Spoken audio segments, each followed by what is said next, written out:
पर एक बात बताओ, एक बार ऐसा हुआ था कि मैंने 5 चीजें सोची और 5 मिल गई। आप विश्वास नहीं मानोगे, उस समय की स्थिति ऐसा लगा मानो आकाश में उड़ गया हूं मैं, और कोई नहीं मंदिर में, बस राधा रमन जी और मैं खड़े। नाथ द्वार में जब हमारे लाल जी का प्रथम जन्मोत्सव हुआ, हम श्रीनाथ जी दर्शन करने ही पहली बार 2019 में गए थे। अभी क्या चल रही है, 2023। पहली बार श्री जी बाबा का दर्शन मैंने अपने जीवन में 2019 में किया। और प्रथम दर्शन करने के लिए जब गया तो लाल जी के सामने जब मैं खड़ा हुआ तो वहां बाहर वैष्णव थे, वो सब मुझे को बोले ये बोई वाले भैया हैं जिन्होंने गोवर्धनवास सांवरे गाया है। मुझे नहीं पता था ये पद वैष्णवों को इतना प्रिय है। मैं तो बस नाना जी की आज्ञा थी तो मैंने गा दिया।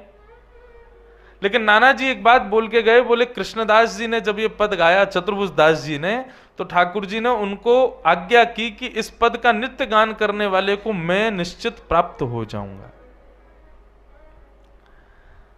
अब वो बात नाना जी की हमने सुन ली थी, लेकिन उसका कोई ऐसा भाव नहीं था।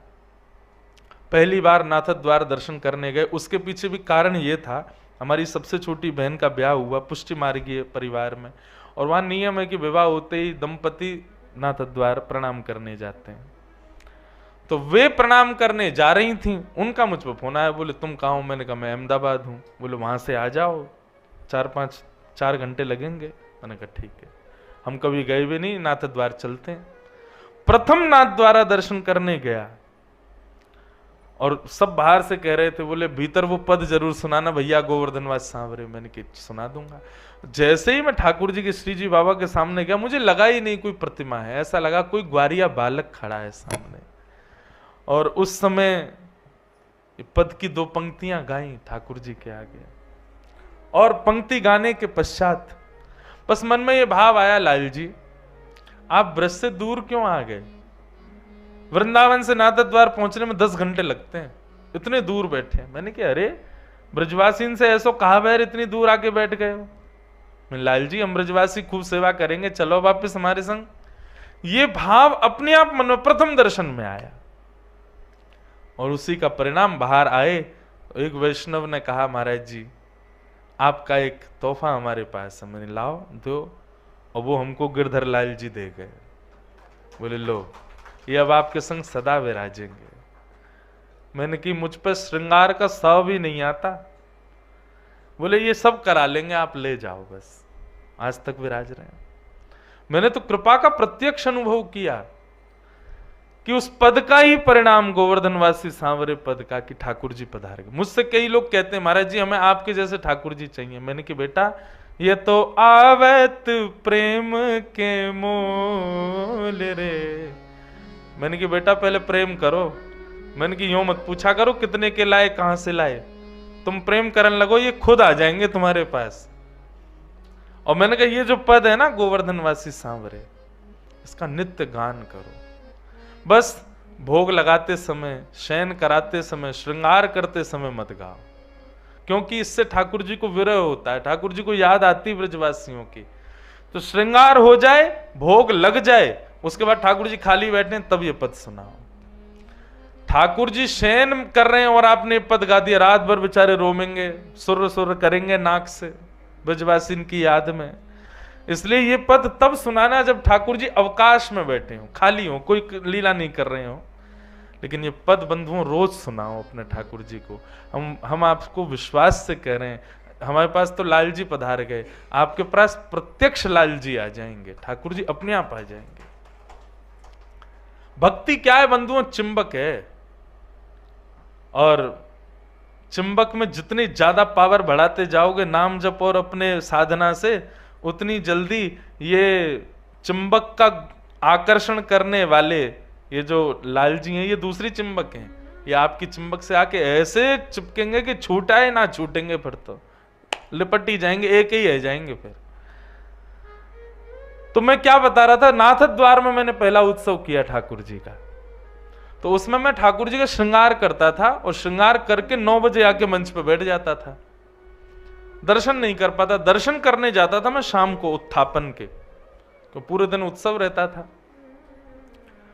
लेकिन एक वैष्णव बालक को सेवा दे रखी थी कि तुम हमारी तरफ से दर्शन करके आया करो। राजभोग में लाल जी का जो दिन का उत्सव होता है ना, वो राजभोग में धारण करते हैं। तो प्रथम दिन वो दर्शन करके आया, आकर के बताया, बोले महाराज, मैंने कि कैसे आज श्री जी बाबा कैसे लग रहे? बोले आज ठाकुर जी ने नीलो पिछोड़ा पहनो है, ऐसे पीछे अपने ऐसे धारण कियो है, इतनी सारी माला पहनी है, ऐसा चौकटा है, और ठाकुर जी आज कांच की हटरी में बैठे हैं। और संभवतः उस दिन हमारे लाल जी भी नीले पिछोड़ा में, कांच की हटरी में, वैसो ही श्रृंगार, वैसो ही मुकुट। मैं कही यार, ये मैंने कही कि तू श्रीजी बाबा के दर्शन करके आई है, तू हमारे लाल जी के क्यों करके आए हो? बोले मैं लाल जी के नहीं, मैं श्रीजी बाबा के ही करके आया हूं। मैंने कहा हैं, ये कैसे होगा? मैं तो सुबह अपने लाल जी को ऐसे बनाया हो, और शाम को जब मैं उत्थापन में जाता तो प्रत्यक्ष प्रमाण हो जाता कि लाल जी वैसे ही बैठे जैसे हमारे लाल जी। मैंने कहा चलो आज प्रथम दिन ठाकुर जी ने एक जैसा श्रृंगार किया, बिना पता, मुझे पता नहीं था, फिर भी ठाकुर जी का एक जैसा श्रृंगार। तो मैंने कहा चलो लाल जी प्रसन्न है इस उत्सव से।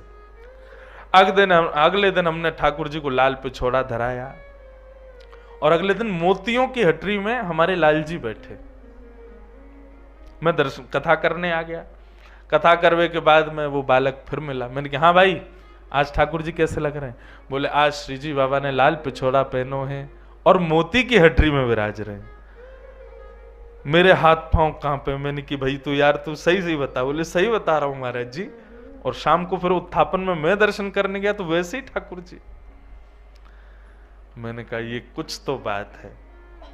अगले दिन मैं सोच के बैठा, मैंने कि आज मैं ऐसा श्रृंगार करूंगा जो श्री जी बाबा धारण इन दिनों में करते ही नहीं है, तब पता चलेगी। और हमने अपने ठाकुर जी को सेहरा बांध दिया, दुल्हा बना दिया अपने लाल जी। मैंने कि अब ये जनवरी के समय अब काय को सेहरा पहनेंगे ठाकुर जी। और उस दिन ठाकुर जी नीली हटरी में विराजमान हुए। अब मेरे कथा में कम मन लगे, मुझे यूं लगे कब कथा पूरी हो मैं उससे पूछूं कि आज ठाकुर जी कैसे दिख रहे हैं। कथा पूरी करके जैसे ही मैंने पूछी, मैंने की भैया एकांत में ले जाके मैं जल्दी बता, बाहर लोग खड़े प्रणाम करो। मैंने तुम खड़े रहो, तू बता पहले ठाकुर जी कैसे लग रहे हैं। बोले आज श्री जी बाबा ने सेहरा पहना है। जैसे ही उसने ये बात कही, मैं सत्य बताऊं नेत्रों से अविरल अश्रुधार, नीली हटरी में ठाकुर जी विराज रहे। अभी भी सोच रहा हूं, मेरे रोंगटे खड़े हो रहे हैं, नेत्र सजल हो रहे हैं। कैसे कृपालु नाथ।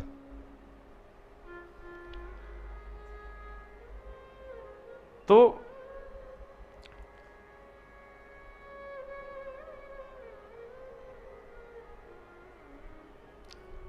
ये रीति थी ताज बेगम। उसको अंदर प्रवेश नहीं था मंदिर में, तो बाहर से अपने हृदय का चित्र बनाती थी और पूछती थी दर्शनार्थियों से, ऐसे ठाकुर जी दिख रहे हों तो मैं मानूं कि ठाकुर जी मेरे चित्त में। और जब दर्शनार्थी आके बताता, बोले ऐसे ही दिख रहे हैं ठाकुर जी, नाचने लगती ताज बेगम। बंधुओं, हमारी भक्ति यहीं तक सीमित रहे, हमें मिलना नहीं है ठाकुर जी से। हमको ये छोटे छोटे अनुभव से ही हम जी लेंगे पूरा जीवन।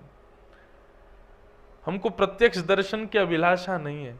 बस आप इन भावों से, छोटे छोटे भावों से अपनी स्वीकृति प्रदान कर देते हैं ना, कि हाँ मैंने तुझे स्वीकार कर लिया, बस मुझे उसी में सुख है, हमें उसी में सुख है।